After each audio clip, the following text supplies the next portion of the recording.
Hello and welcome to the Knowing Show. I am your host, Christene Marie. Y'all, thank you for joining me. I just feel so excited about what this topic holds, what we're talking about tonight, but also what it feels like we're building something for those of you who have been around for the last, honestly, well, I've been going live every day since June of 2025, but I will say, I learned a little secret that I needed to have my, like, literally orient my screen to be mobile, like a mobile view rather than desktop view. And that just completely changed. And I feel like ever since then, in the last 2 months, there's just been so many good conversations, and there's really been momentum around the conversations that we've been having together. And it feels like an honor to have these conversations with you every night. There's something, and every morning too, because in January, I started going live twice in the morning. And I've had this thought for the last couple of years. And I think losing something does this to you. It teaches you, if we allow for it to, it teaches you to not take the ordinary for granted. It teaches you and me that every moment, every day is a gift. Like literally every single day is a gift. And when my brother-in-law, when he was killed at 26 years old with a 3-week-old baby girl, I think for each one of us siblings, I'm one of 6. So I'm number 4, and there's 3 above me and 2 below me. And that death has impacted us all in different ways, and also at various times. Like, it deepens. Oh, and I can only imagine, if I have, oh man, I like feel it in my stomach even saying this, but I can only imagine when I have my own little girl, like knowing, yeah, that's going to be a whole realization. But I think for all of us, I remember when my brother, when his little girl was 3 weeks and a day, he was like, this is when he stopped knowing her. And so that just taught him an appreciation for life and an appreciation for every single day, and every single day with his daughter. And he is one of the best dads I've ever seen. And so this conversation, the reason why I bring it up around cherishing every single day is because just because I go live every day, just because we get to be here in conversation together, here in the chat, here virtually together, I never want to take it for granted. And my hope, and honestly my prayer, is that each one of us is changed as a result of this, as a result of the conversations that we have together, of the questions that we discuss. I know I'm being changed, and I'm being challenged in really good ways by what happens in the comments here. And I'm starting to take the comment section a little bit more seriously, where if I see inappropriate comments, I'm just you can put a user on timeout, which I didn't know about. So I'm starting to do that more aggressively, where usually I would just kind of like give a warning, but now it's kind of like first offense. And so I want to figure out a way that I can kind of set that warning ahead of time with like a pinned comment, so that people can know, hey, if you're inappropriate, you're going to be put on timeout. But for those of you who are faithful to show up, for those of you who are faithful to do the work for yourselves, someone even said, Christopher Adams, he said a couple days ago, he was like, I think I need to go to therapy. And, therapy isn't the answer for everybody, but it was so, I felt so inspired by him. I mean, I wrote to my therapist this morning and said, hey, like, I actually think I need to have a conversation.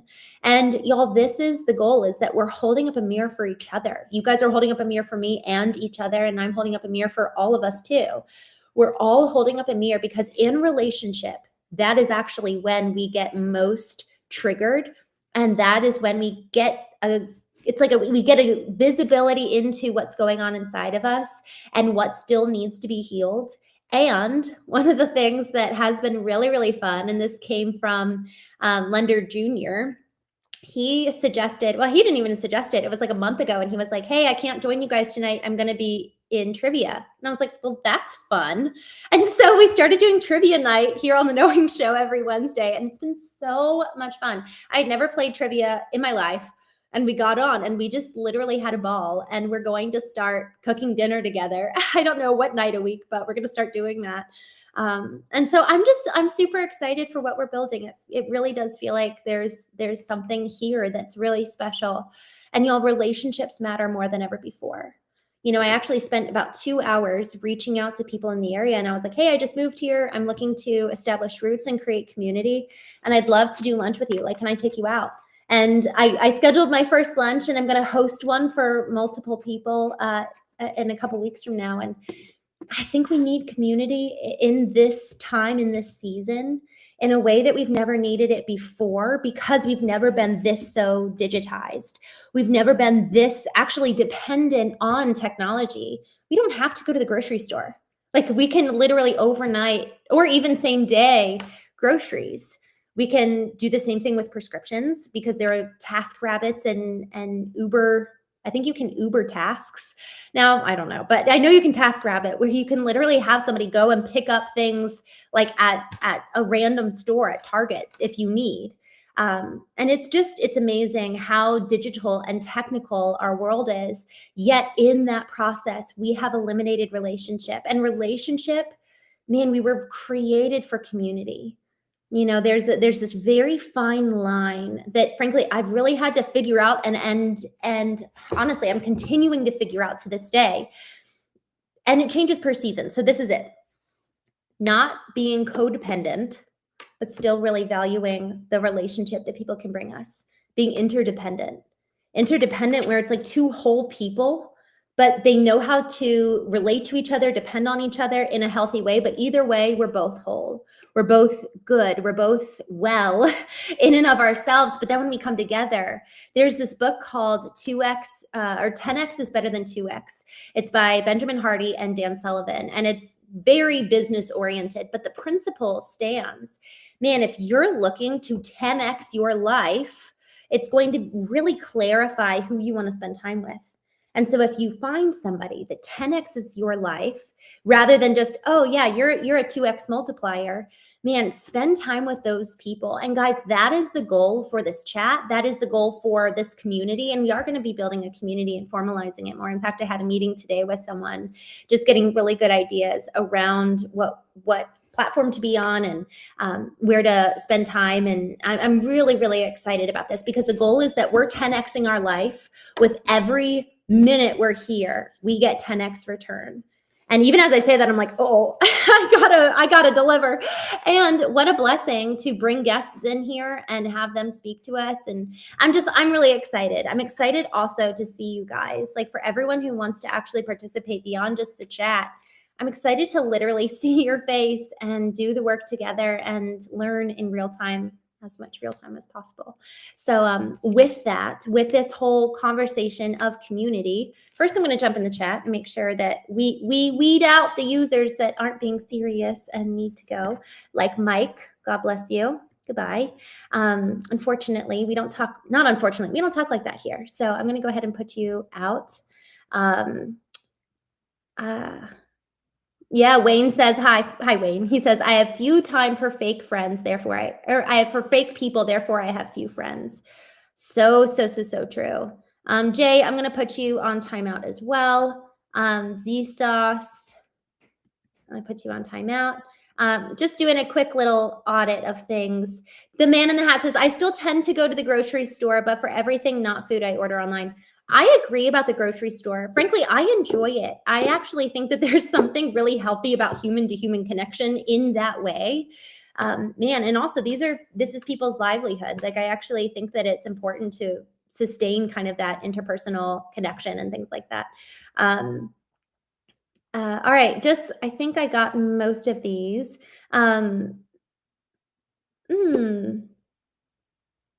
Oh, DJ, I just saw your comment. If we have time for that, I'll go to that at the end of the show. And then Brian, same for you too. Wayne, thank you. All right, y'all, let's go ahead and get started. We are going to be diving into this topic around love thy neighbor. That was a huge commandment 2,000 years ago, and it still is one today, of really loving the people around us. And one of the core questions that was posed 2,000 years ago was, who is my neighbor? And as we were talking yesterday, this is effectively part 2 of yesterday's conversation around unconditional love. And I want to just do a quick recap so we're all starting from the same starting line as we have this conversation. Unconditional love, that concept is like, in one sense, it's so grandiose and it sounds very like unattainable. But when we think about unconditional love, so there's 7 different definitions of love in the Greek language. So English, we've got one word, love, but in the Greek, there's 7 different words, such as agape love and philia and flautus, and each one of those has a different meaning. And for example, it would be even the romantic love. We talk about being in love in the English language, but romantic love is one. Even flirtatious love actually is a little bit different there. There's deeply committed love. There's the universal love. There's brotherly love, love for self. And so what we're talking about tonight, this unconditional love, is very akin to agape love, which is that universal love that mirrors the love that God has for every single one of us. And so when we talk about unconditional love, it is actually not so much in the external action, but it is so much more about our internal posture.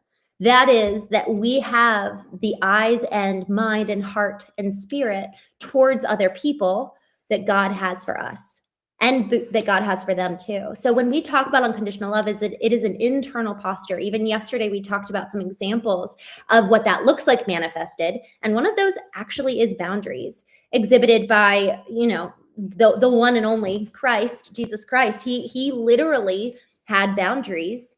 There's a verse that says he would not entrust himself to a certain sect of people because he knew their heart. So unconditional love manifested does not mean that we let people run over us. It does not mean that there's not consequences for behavior. It does not mean that there's no boundaries. In fact, unconditional love, one of the best ways to exhibit that is to have boundaries, is to have consequences. There's even a concept of the love of God is manifested through discipline. It's like, what parent among you wouldn't train your child? And so that concept of father in relation to us is actually one of training and discipline. And it says, even though discipline may feel painful at the time, it yields a harvest of effectively goodness. And I've seen that in my own life, that the training my parents gave me, even though it was painful, sometimes it was very painful, it yielded. It really taught me. And so there might be seasons of discipline in adulthood where we have to learn from the decisions that we made. But that does not change the heart of God towards us. And so this conversation tonight of loving our neighbor is ultimately rooted in that internal posture of unconditional love. But I want to go to that question of who is my neighbor. Y'all, even as I say that, I just got this strange sense in my stomach, that this conversation, it's one, like, it is dicey. There's a lot of noise out there around a lot of conflicting thoughts and opinions. And there's just a lot of trauma in the world right now in terms of warfare, especially. And this question of who is my neighbor, if we really, really want to know the answer to that, it's probably going to be one that we don't like. And again, unconditional love does not mean that we exhibit something external that's laying down and being a doormat for people. Sometimes it doesn't even mean that we don't exhibit justice and allow for justice to come forth. But what it does mean is that when we consider who is my neighbor, it really, truly is every single person. And there's actually a story, a biblical story, that exhibits this really, really well. There's these groups of people, and for the most part, they never interacted. And one group really shamed the second group. And so group 2 is like ostracized. They're counted as not worthy, not honorable. And for group 1 to be associated with group 2, it was like, oh, now that person from group 1 is like ostracized. Like, you have nothing to do with us. Like, that's the degree of shame that was put on somebody from group 1 if they interacted with group 2.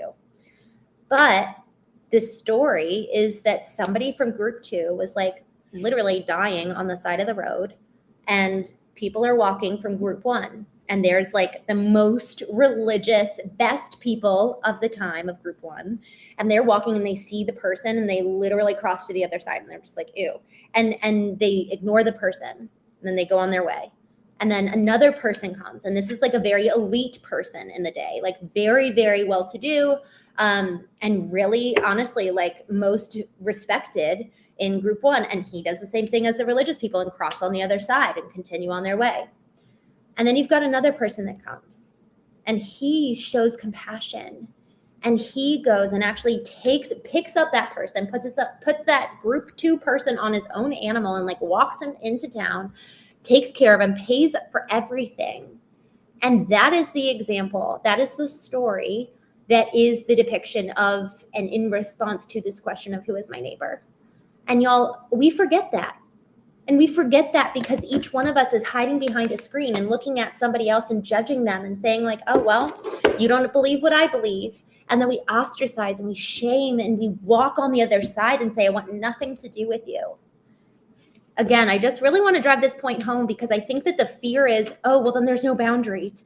And it's like, no, we can have a heart posture of love and still allow for us to treat someone with dignity and respect or have boundaries, And so that heart posture, the heart of God, has to come from this place of, have I received love to begin with? Do I even know what love feels like?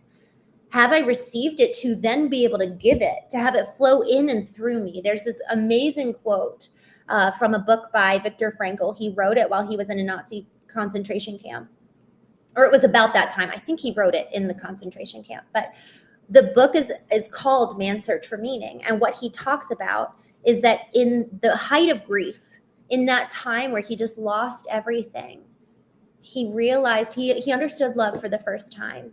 And in the understanding of love for his beloved, who was, I think she was killed in the concentration camp. And he finally was like, he understood how, he says, I can understand now how angels stand in reverence with perpetual, literally like revering and adoring God the Father through just this flowing in love and through love. And he says, in love and through love.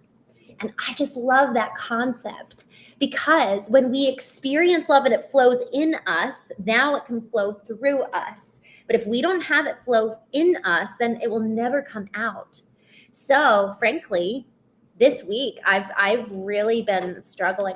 I've just been like exhausted at a molecular level. Like I've let myself go to the point of just really needing to restore my soul. And the way that I was thinking about it, I think I shared it this morning on the show, but I think of it as we talk about being able to give love to other people from our overflow. So I saw this brilliant example. I was doing an event for Amazon with a partner of mine. And the example was effectively, you've got a glass and most people, the woman pours water into the glass and she pours it half full and she holds it up and she says, most of you will give from a half full cup. And then she pours and pours and pours, and now it's full. And she says, others of you will give from a full cup. And then she pours more and more, and then the water spills out of the glass into a basin below, and it catches it. And she holds up the glass, and she says, y'all, this is for you. The overflow is for everybody else. And y'all, this is 2022. I'm sitting in, this Amazon conference, and I'm just like bawling in the back of the room, like, oh my gosh. It was the most profound thing I'd ever seen because I had only ever known that my worth was in just how depleted I could be for people. That is how I measured success. That is how I measured worth. And so in order for me to find fulfillment and find meaning and joy and know that I was of worth, it would be how tired was I at the end of the day? How much had I given? How much had I poured out? How much had I really kind of taken from all of my resources and given them away? And that narrative flips it completely on its head. It's like, oh, wow, I have meaning regardless of what I do. God loves me for who I am, which is just crazy enough on its own. But then the second piece from this story is that our full cup allows for us to never reach depletion. So we are constantly giving from this place of overflow, which means our love is free. It's not contingent on them meeting our needs in return. It's now no longer what I do for you is actually meeting my need of, am I worthy? Because technically now I'm using you, right? And that's like awkward to admit. But really, if I'm using you to fulfill that, now I like prove to myself that I'm worthy of being loved, man, who wants to be in a relationship like that? And so many of us are subconsciously, because of the exchange of transaction that we were taught love was, rather than just being able to sit there open-handed and receive love.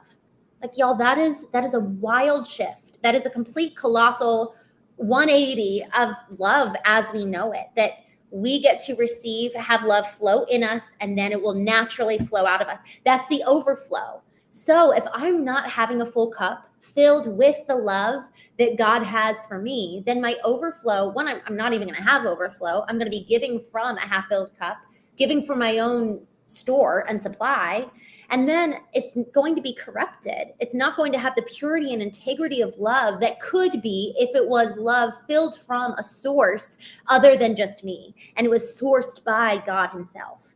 So now when I talk about this week I've been struggling, I allowed for my cup to run near dry. And so I was giving from like the lack, I was giving from a place of lack. I didn't have much stored. So then if I get somebody being unkind or somebody triggering me or just these little annoyances in life, I'm quick to get upset because I don't have reserves. We think about this of like, think of a cistern or a reservoir. The reason why the well goes deep into the ground is so that you've got supply, you've got excess, you've got reserve. And so not only do we have reserve and excess for ourselves, but we're giving from that place of overflow so that other people never experience the lack. And, this week people have been experiencing the lack. And that's on me now to go and do the work to restore and replenish. But it is way harder to do a restoration job than simply a recharge. Like, oh, I don't have as much overflow. Let me fill my cup back up just so I've got more overflow, versus my cup is near empty. I now actually need to go and fix the broken pieces because it's been so without water for so long. And so when we think about how to love thy neighbor as thyself, do we even have overflow with which to love in the first place? So I'm going to take a quick moment and jump here in the chat. Hello, friends. I'm saving the chat first so that I can actually come back and visit these later. Y'all, I'm saving the chats so that it can inform what we're going to talk about in future shows, and also just in our community. For those of you who are not being appropriate or talking about things that are not great, I'm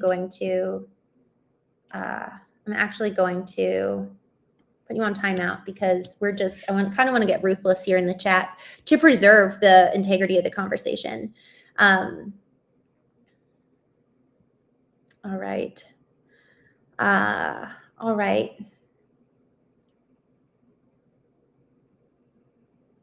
Tag me in, Brian says. I'm so ready, Brian, for you to come in and help me with this. Y'all, we are going to also be moving to just where it's like $1.99 or something, so that we can avoid these conversations in the first place, because they are getting pretty crazy sometimes. All right, man, a lot of these, it's just almost like Black, I'm putting you on timeout. All right. I'm just looking at some of these.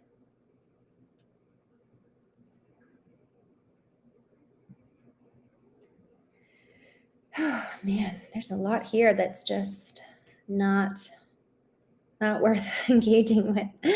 Y'all, I think Brian, we need to start this soon. Black says, free speech, don't get upset. Oh, no, I'm not upset. I just, honestly, I want to protect what we've got here. This is important, especially because Wayne says, your energy is your vital life source. I actually, my energy is going to conversations that don't feel integrous to the mission and to who we are here and to our values. And so thankfully, I get to exhibit my free rights of action by putting y'all on timeout. But anyways, all right, just looking through here. All right. Wayne says, TLC, tender loving care. I love that. He says, Christene Marie, how long are you going to hold on to the stress? So I think that's thank you for saying that. Y'all, I had this moment a month or probably 2 months ago where I realized I need to intentionally schedule TLC for myself before I get to that point of restoration. And I didn't do it over the last week. And so that for me was a huge like wake up call, because I'll wait until it's too late, like I did today. Thankfully, I haven't done this in a long time, but y'all, it's really like, is your family able to depend on how you're going to show up? Because when we're allowing for our own selves to not be tended to, our family suffers the consequence of it. I've been in relationships where it feels like you have to walk on eggshells. And I'm sure all of us know what that feels like, whether it was a parent or a partner or even a child, or even with ourselves, and how a boss, that was an experience for me too. We all have relationships where we've experienced people who are unstable in the way that they show up. So it's not just when we talk about love thy neighbor, it is actually the most loving and probably one of the most important things we can do, to Wayne, your point, tender, loving care, showing that to ourselves. And it is for the purpose of love that we care, for the purpose of love that we actually tend to how we're doing inside and tending to who we are and how we are. And so, Wayne, I'm so glad you said that, because there is a letting go of the stress, but it's not just letting go. Now I actually need to go replenish and restore. And that is very action oriented. It's not just an acceptance, a letting go. It's like, no, I actually need to go do the things that bring life to me. And for me, a lot of it is vertical alignment in the morning. It's taking that time to kind of meet my needs in that way. But then there's other things too. I mean, honestly, I played paintball on Saturday for my darling's birthday, and that was so much fun. And the movement, the sunlight, all of that was a community. It was actually all three of those: sunlight, movement, community. Like I need to be, but I think for all of us, just as we're talking about living in this digital world, we need more physical movement and physical engagement. And that releases endorphins. That is a self-healing mechanism. If we think about it in that way, it really, really is. That is a self-generated way of healing and self-generated way of restoration. So when we're talking about how to love our neighbor as ourselves, yesterday we talked about unconditional love, having boundaries, and really being able to love without attachment to the outcomes. Being free, like, hey, I love you. I'm going to give this to you. I'm going to do this for you. I'm going to withhold. I'm going to give, whatever it is. And I'm not going to be attached to what you do with that. And that's like so mature. and I think I don't know about y'all, but that's something that I have to be so intentional about. Am I giving this for free, or are there strings attached? And so when we talk now tonight of how to love our neighbor as ourselves, do you hear that last part? How to love thy neighbor as thyself. We actually have to start first inside. Are we giving ourselves what we need? Are we really tending to it so that we can love others the way that we love ourselves?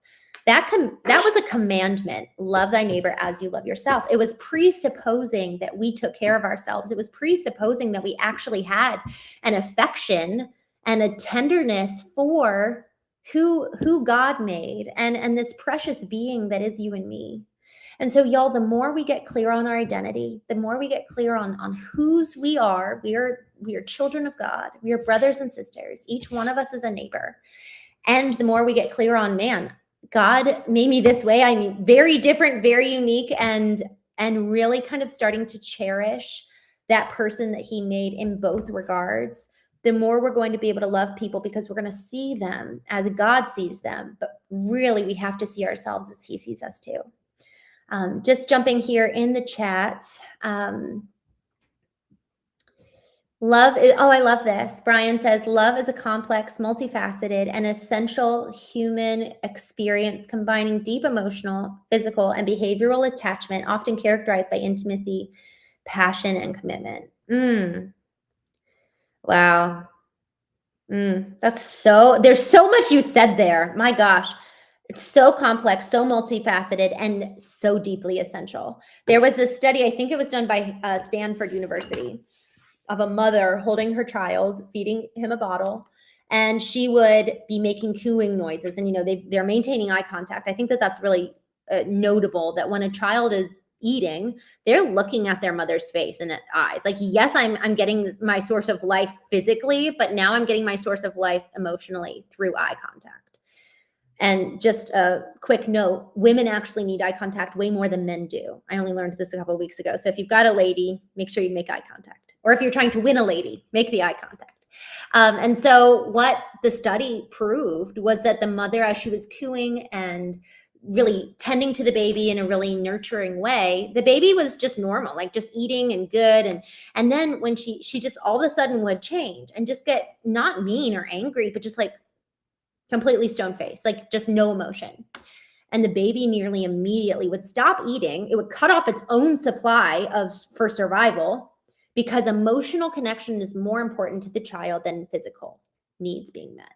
And y'all, when I heard about that study, that just blew my mind, that child has a deeper value on an emotional level than even the desire to eat. And so that, for me, just really proves that this conversation around emotional health is so important and so needed in relationship.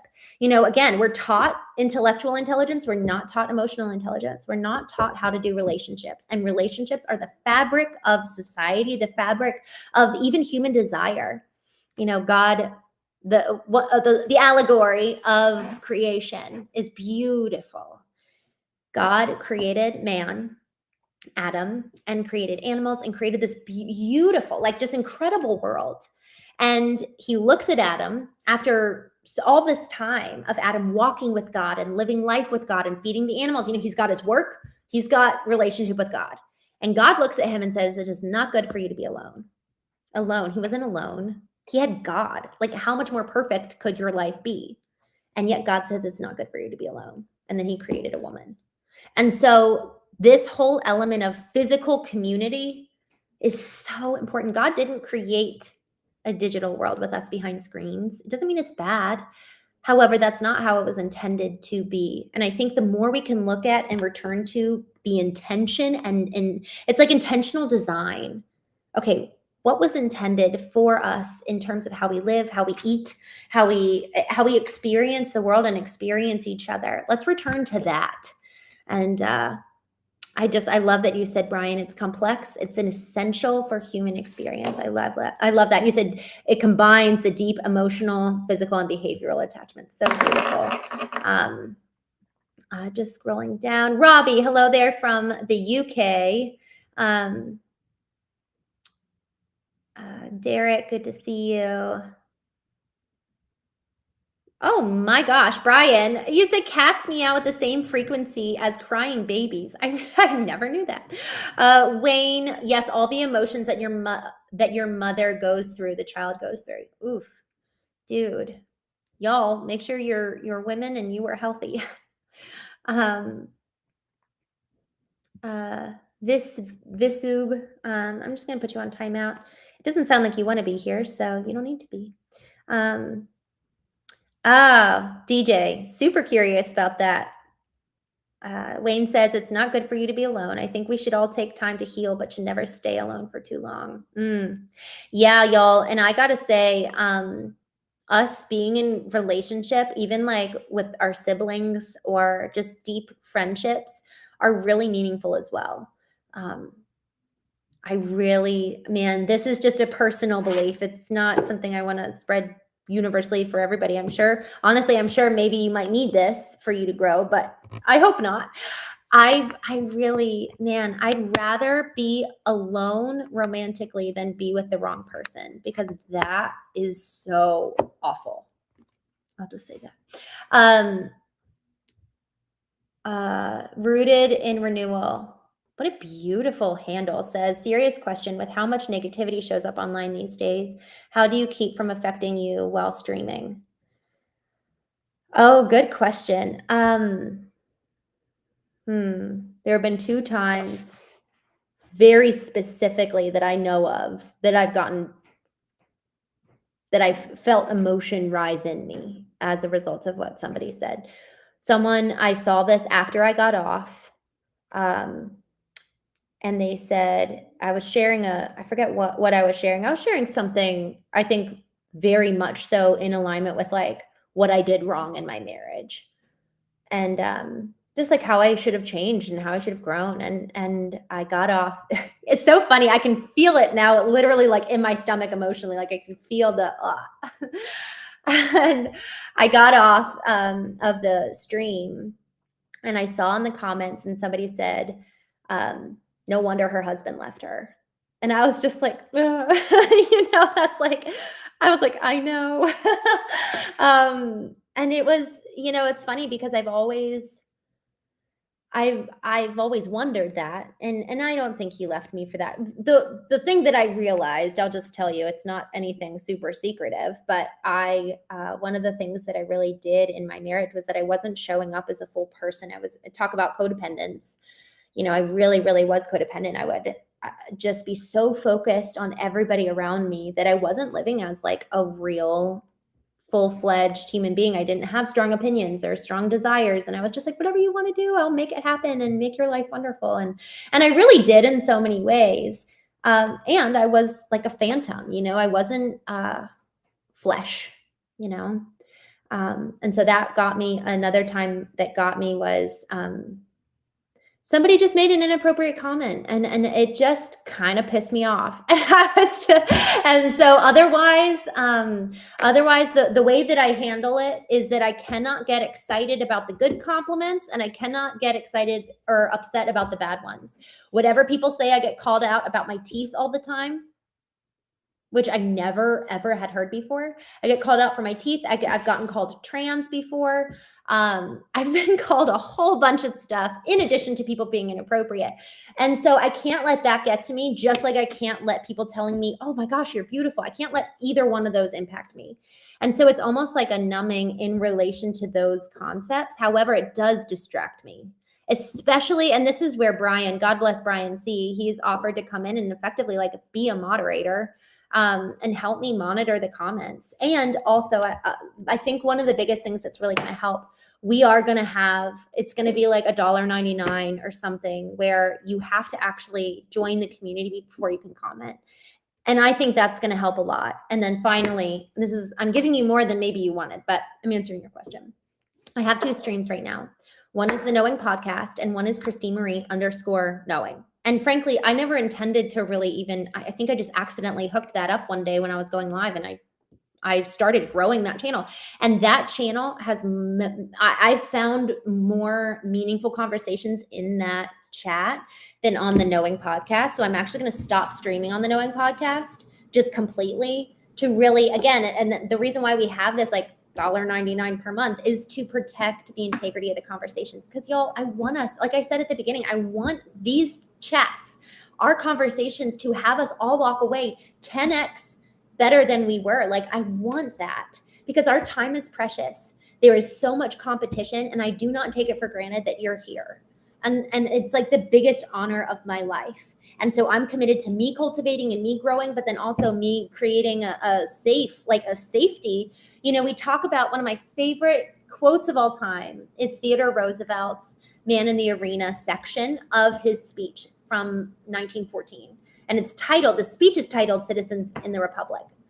It is so, so inspiring. So I want the Knowing community to be an arena where you and I are going in and we are doing the work, and we're knocked down and we stand back up and we keep going. We're knocked down again and we stand back up. But I want to eliminate the critics as much as possible, because we get enough critics outside in the rest of our lives. We do not need them here in this community. Now I've got people who disagree with me, and I want that. Frankly, people have said things where I'm like, oh, good point. Like, I actually need to think about that. I don't know if I agree, and I need to go back to the drawing board and what do I think about that?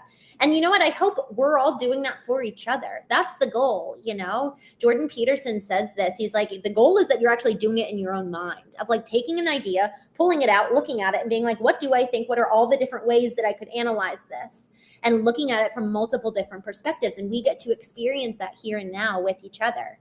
So, I thank you for asking that question. I know I went long on answering it, but frankly, I just appreciate it. I actually really do appreciate that question, because it has been something I've had to move through and figure out.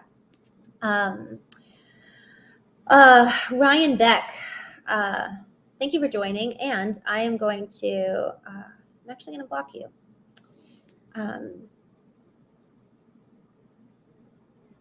All right. Just scrolling down here. Oh, Kado. Thank you.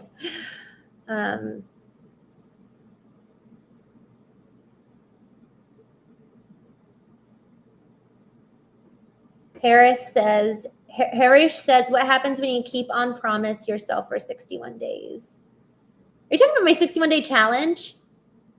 I've been doing a 61-day challenge, and actually we're going to start again April 3rd. We're going to start another 61-day challenge. That's so funny. If somebody says, you know what, Patrick Moore, you said do not read the comments.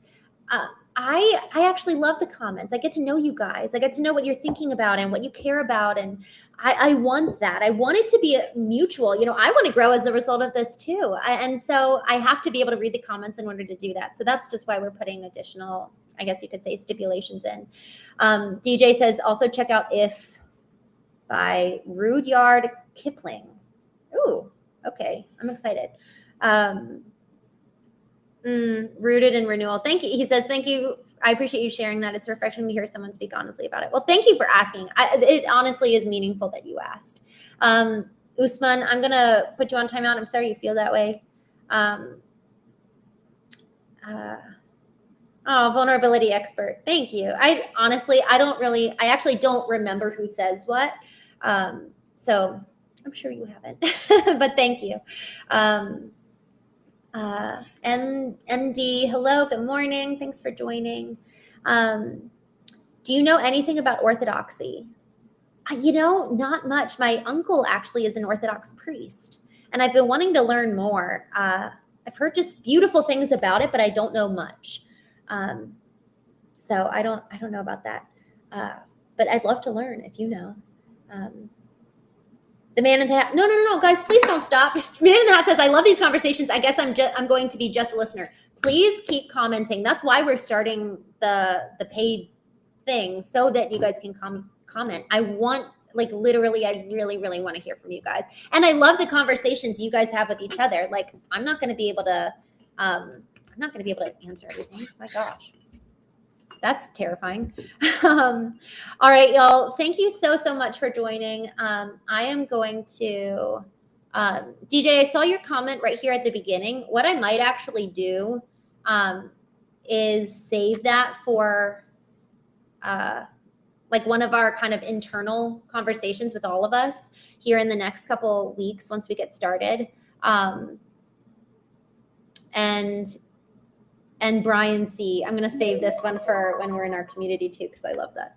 Y'all, I got to run. I actually need to go live on Foundation First Marketing, which is my marketing and brand channel. If you guys want to come hang out with me there, I will be there talking all things business. That one's actually short. We just go live 10, 15 minutes every day, and I just started it. But that's where we talk business. So I will go ahead and put this here in the chat. Would love to have you all over there. Yeah, I love this. Proco says, beware of the negativity clouding your mind. So interesting. Man in the hat. Totally your call. I got it. All right, y'all. Thank you so much for joining. I'm grateful for you guys hanging out with me tonight.